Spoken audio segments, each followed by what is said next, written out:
Promouvoir un peu sa carrière cinématographique dans le domaine. Donc le jury officiel est composé de Moussa Senarsa, qui est le président, qui en est le président, de Gaël Sambessa, qui est une éditrice et productrice, Laurent Chevalier, qui est un réalisateur, directeur de la photographie. Pour l'histoire, Laurent Chevalier a formé plusieurs cinéastes sénégalais africains dont Mamou Itou qui est là, lors du master de réalisation documentaire de Saint-Louis. Donc c'était plus que légitime pour nous de le faire venir lors de cette édition en tant que membre du jury.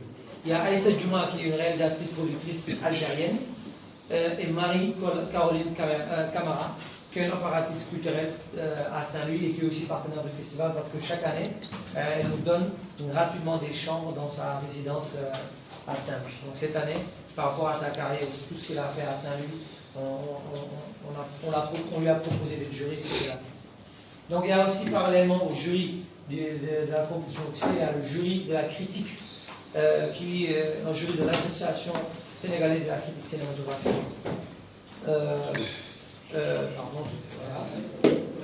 Avec Big Evo qui est la présidente qui a remplacé notre cher Fakine, Mamou Itou, qui est réalisatrice aussi, qui a participé plusieurs fois au Festival de Saint-Louis, et May Laimeng, qui est aussi ici présent.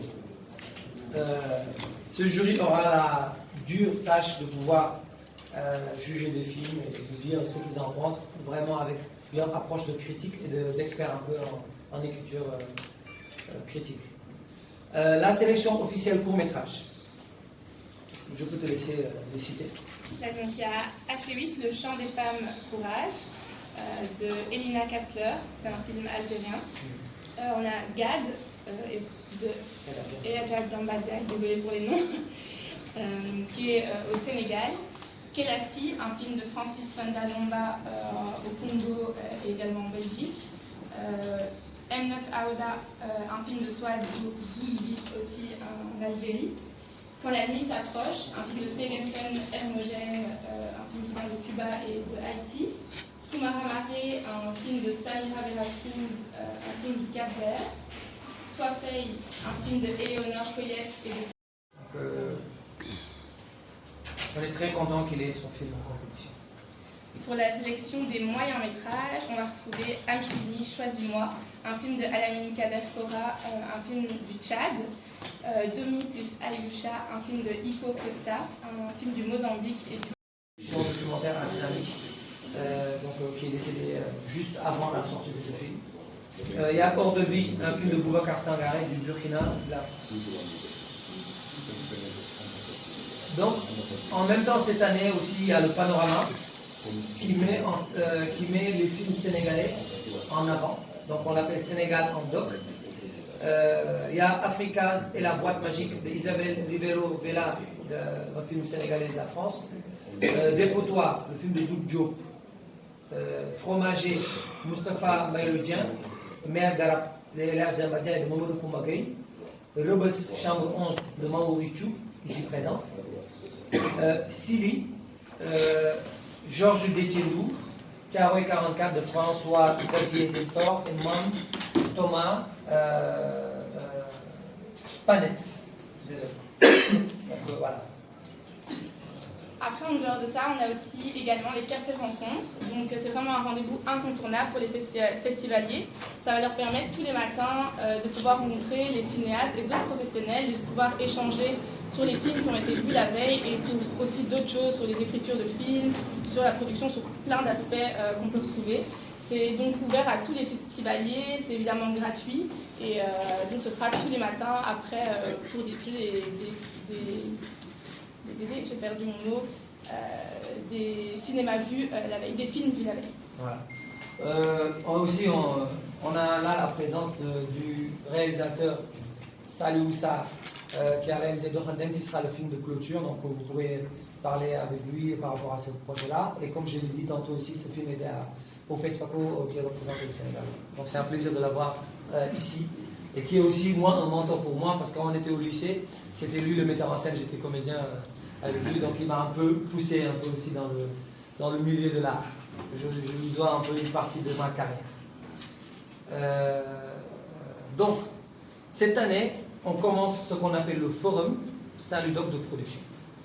Vous êtes sans savoir, peut-être certains ne sont pas au courant, mais il y a quelques années, quand le festival était la version Africa-Doc, il y avait ce qu'on appelait le TUNC, qui était un peu une réunion de cinéastes qui avaient des projets qu'on avait sélectionnés auparavant, avec des producteurs, des diffuseurs, des distributeurs, etc. Pour pouvoir, les gens tanker le projet et essayer de trouver des producteurs sur place, des distributeurs, etc. Donc ça a été arrêté depuis quelques années, faute de moyens. Et donc le festival est devenu celui qui est Saint-Ludoc.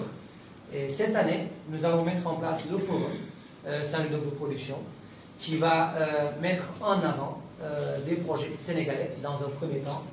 Cette année, donc, il y aura des projets sénégalais, avec un panel de producteurs, de diffuseurs, etc., distributeurs qui seront là lors de ces pitchs-là pour parler un peu de ces projets, etc. Donc je vous lis un peu c'est quoi. Donc au-delà de l'intérêt cinématographique que le festival peut susciter, Saint-Ludoc vise à soutenir l'expression culturelle. Il s'agit bien de contribuer au rayonnement de la culture documentaire africaine et sénégalaise en tout premier lieu.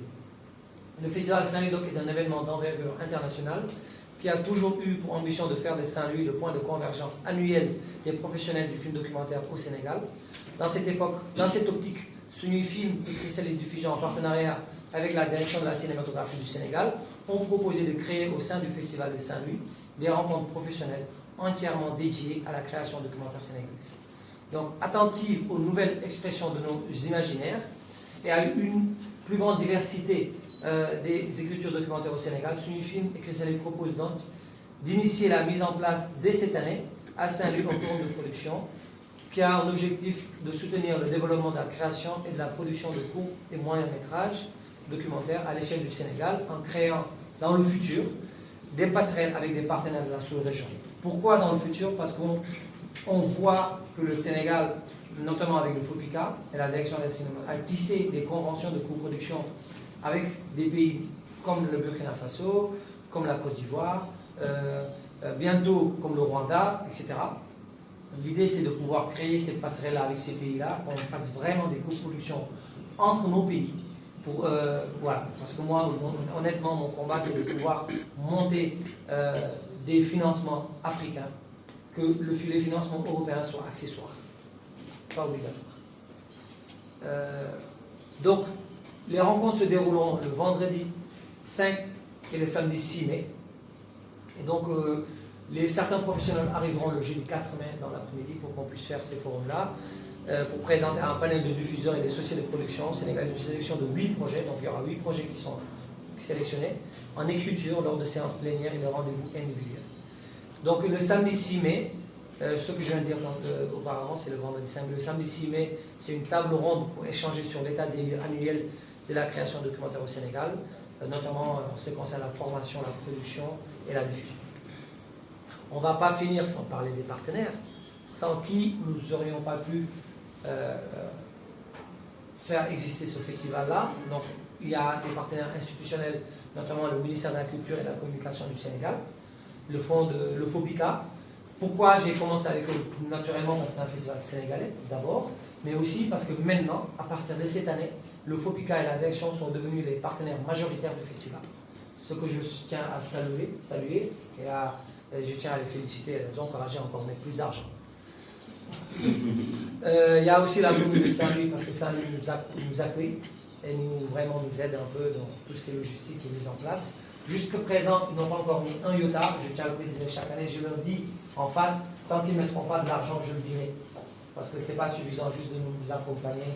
On a besoin que Saint-Louis nous accompagne aussi financièrement, parce que c'est un événement phare de Saint-Louis, un des programmes attendus chaque année qui est pérenne. Donc je pense qu'on nous méritons aussi un appui numérique. La ville de Lille, France, qui est une ville jumelle de Saint-Louis, qui, elle, met de l'argent, parallèlement. L'Institut français, qui est un partenaire historique, qui nous accueille depuis des années dans leur salle de cinéma, en nous vous accueillons aussi lors des rencontres, etc. Et naturellement, d'ailleurs plutôt, le forum se déroulera à l'Institut français. La délégation générale de Wallonie-Bruxelles du Sénégal, l'ambassade de Suisse aussi nous accompagne. Donc il y a aussi les partenaires associatifs. La première association qui est un partenaire maintenant privilégié du festival, qui est Rakhtai. Vous allez un peu voir les activités de cette association avec le film de Saïd Moussa Abdelkhandem lors de la clôture avec son film. Il y a aussi Diagne Art et l'association sénégalaise de l'art critique cinématographique.